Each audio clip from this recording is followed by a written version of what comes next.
જો ઉત્તરાયણની આગલી રાતે અમારા ઘરમાં આવી તૈયારીઓ ચાલે. ટીનિયા બાંધવાની, રંગબેરંગી પતંગો, બહુ મજા આવે. વર્ષોથી આ રીતે જ અમે લોકો ઉત્તરાયણ મનાવીએ છીએ. વર્ષોથી ઉત્તરાયણના દિવસે બી અમે બહુ જ એન્જોય કરીએ છીએ. બહુ જ ઉત્તરાયણ અમારા ઘરમાં બધાને બહુ જ ગમે છે.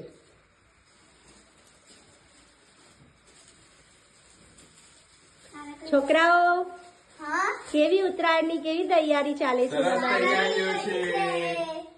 અને કેવા કેવા પતંગો લાયા છો તમે? કલરફુલ. અને આને કયા કહેવાય પતંગ? ચીલ કહેવાય. ચીલ. 27 ની ચીલ. 27 ની ચીલ. ઓકે. અને આ દિવ્યાંગી આગળ રોકેટ. ચાપટ. ચાપટ. આ ચાંદા. શાનદાર છે આ. જો કેટલા મસ્ત કલર છે. ઢાલ તો જુઓ, ઢાલ બહુ મસ્ત કલર. ઢાલ આ ઢાલ છે. આ ઢાલ. પતંગોમાં બી કેટલી બધી વેરાયટી.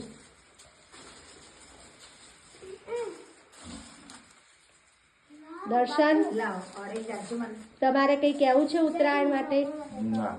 કઈ જ નહીં બોલવું તમારે ઉત્તરાયણ વિશે? કે તમને કેટલો પ્રિય છે ઉત્તરાયણ તહેવાર?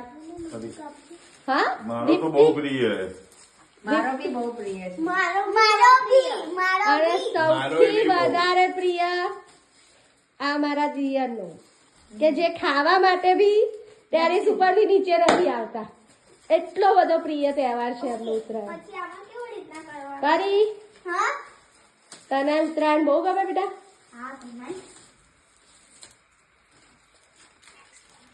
ચલો નેક્સ્ટ વિડીયોમાં બતાવીશું ઉત્તરાયણનો. અને અમારા વિડીયોને ઓકે. ચલો happy Uttarayan all of you. પરી, કઈ મેસેજ અને કઈ મેસેજ આપવો છે દિવ્યાંગભાઈ તમારે બાળકો માટે? નાના બાળકોને છે ને એક્ટિવા ઉપર ધ્યાન રાખવું. બધું સ્કાર્ફ, છોકરીઓને સ્કાર્ફ બાંધી જવું. દોરીઓ બહુ અત્યારે બધા પતંગ ચગાવો. પતંગ ચગાવે છે એટલે. અને છોકરાઓને જ્યારે પતંગ ચગાવતા હોય ત્યારે હાથમાં ટેપ રાખવી જોઈએ, જેથી ટેપ રાખી ના લાગે.